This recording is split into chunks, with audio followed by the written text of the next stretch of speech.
hear that helicopter before you actually see them, especially if they're flying close to the tree line.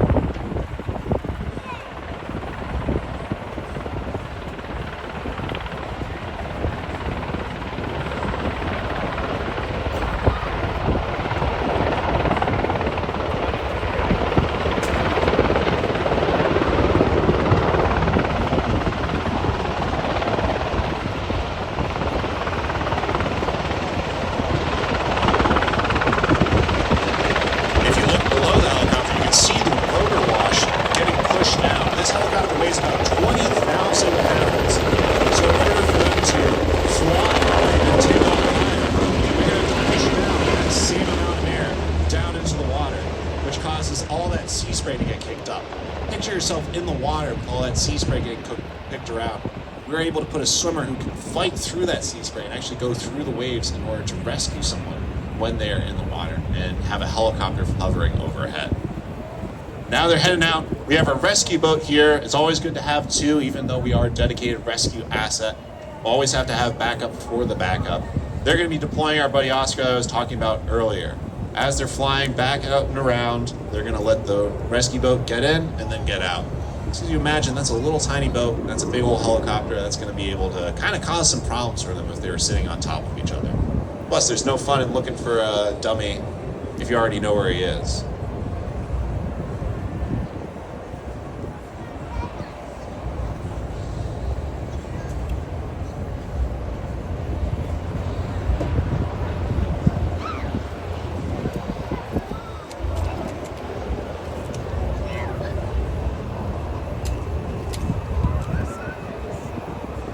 There goes Oscar, going from 80 pounds to that 160 we were talking about before. He's going to be nice and heavy for them when they're trying to pull him back into the helicopter. And there goes the boat. Helicopter should be wrapping back around the aircraft carrier in a little bit and coming to see Oscar. One of the best things you could wear when you're in the ocean, you'll notice that life preservers do this pretty often. Bright orange is a lot easier to see than, say, blue swimsuit in the water. So I bet if you look, you can see Oscar, especially with the lime green helmet too. It does kind of make it a little bit easier to see you. Even at nighttime, it still kind of works. And bright colors and flotation can kind of be your best friends when you're over the water, when all else fails. Always a good thing to keep. Those are the basics that you can kind of change whenever you're going out over the water.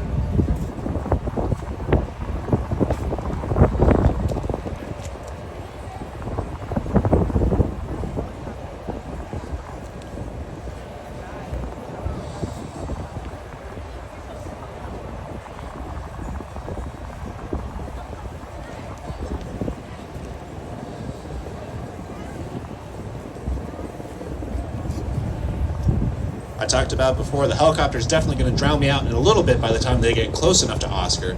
We have three kind of major ways to get our swimmer into the water.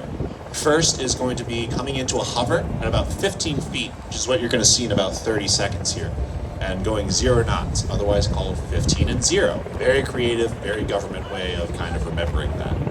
They're going to have that swimmer jump out the side of the helicopter, go into the water, grab Oscar, and then bring him over. Then using the hoist, we can bring down the basket in order to scoop up Oscar and bring him back into the helicopter.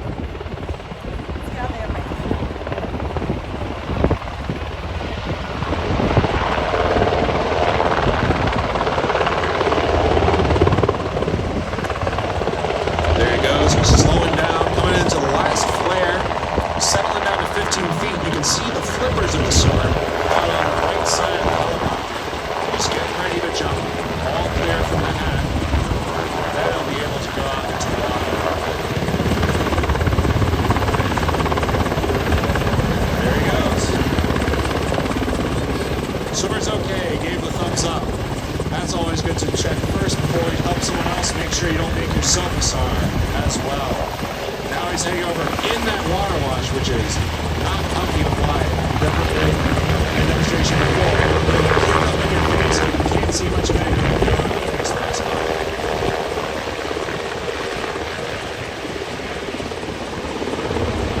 They've lifted up into a bit of a higher hover now, so that the swimmer can position Oscar. Now they're going to get the basket ready, so that they can drop it down on the hoist.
inside the ride until it's come to a complete stop, in which case you can go into the helicopter and turn your camera quickly by your crew.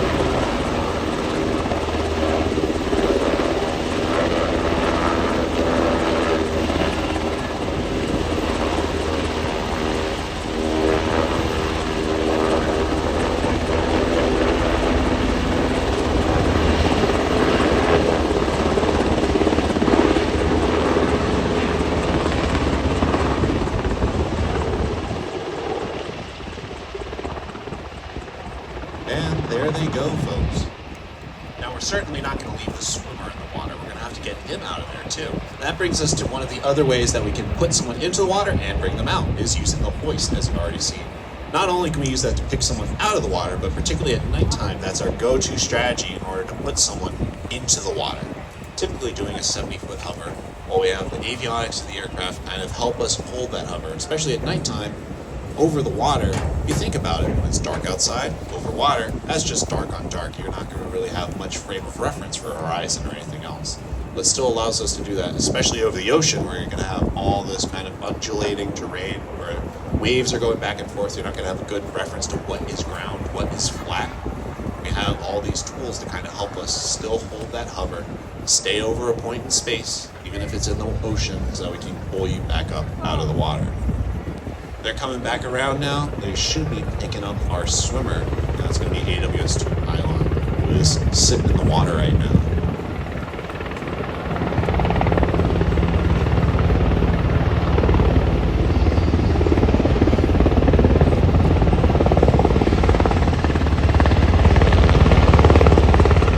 The hoist is coming down as they're flying to save more time so that we can quickly come out of the area.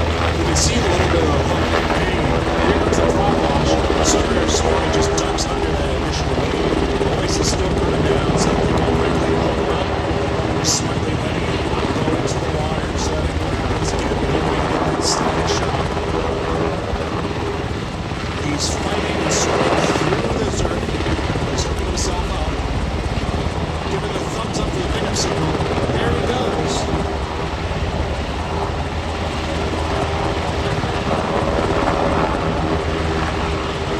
Starting that creep. He's getting hoisted up. This is the same time because with search and rescue, one of the most limited and valuable resources is time. The longer time that we have to spend in the water, the longer time that you are not getting the adequate care that you need. As they're flying away, we're doing another method that saves time called short haul.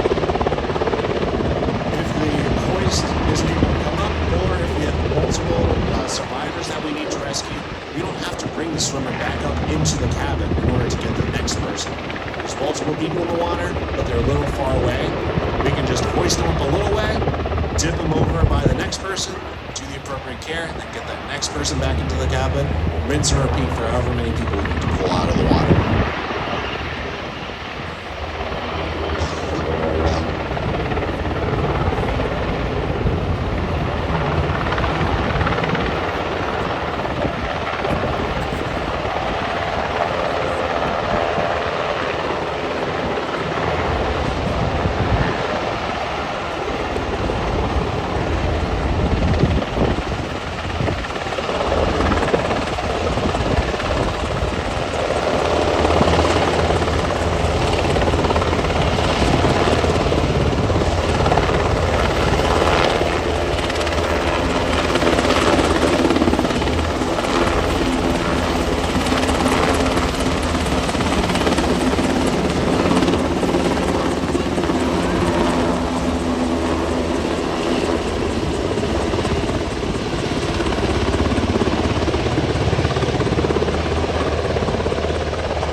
to keep with the helicopter. If you've ever seen that video of the person on a litter getting hoisted up to the helicopter, they just kind of turn into a propeller. And they're spinning around back and forth, just going like a top. That's one of the biggest concerns you have to worry about with the wind going and the helicopter flying around. You can kind of see there's a pendulum effect whenever they're moving around for this short haul. And keeping the swimmer under the helicopter at all times and pretty stable is sitting on the nose. As long as the swimmer can stay up there thinking, just to back up into the helicopter as they're able to fly away.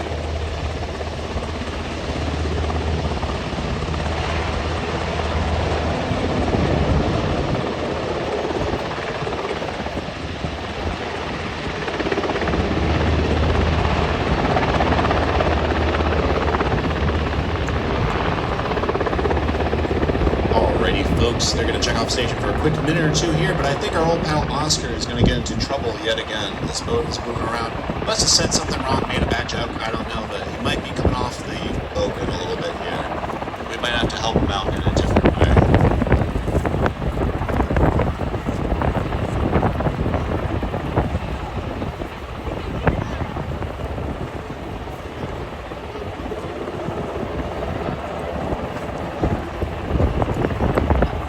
There he goes.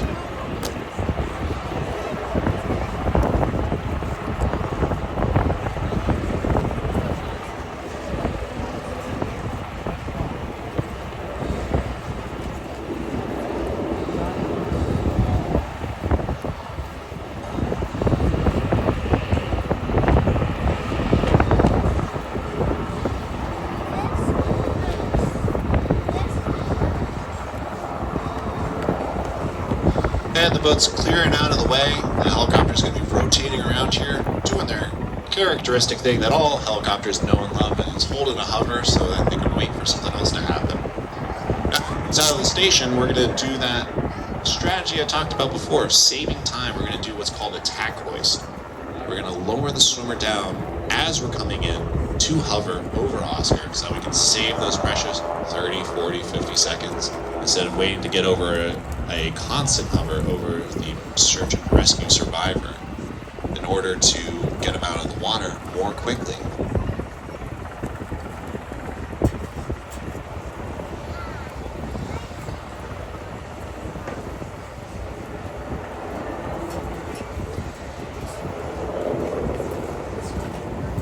One of the most amazing things about the crewmen we have in the back of these helicopters is they are not only crazy enough and willing enough to jump out of a helicopter, as you've just seen, or be lowered into a hoist down into the water in potentially real choppy sea states. They are also trained medically. They're able to kind of turn the MH60 into a bit of a mobile triage center when they pull you out of the water. One of the biggest things you have to worry about when you're in the water, if you're bleeding, is that when you have a bleeding wound underwater, it's going to bleed a lot faster than if you're dry and above and walking on land. It's able to apply tourniquets in the water. Not only that, they can also create a litter to kind of stabilize your back and everything else in the water against the waves in the span of 10, 15 minutes so that they can get you on that litter back into the helicopter, stabilize you, and then get you back to maybe Norfolk General just down the way. Here he comes on the tack approach. You see they're slowing down, still coming around. He's going to get into water 300. Let's go there.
making sure that they can get the cabin doors closed so that you can keep your hands and feet inside the ride at all times when we get to those high speeds that we're going to need in order to get you back home safely.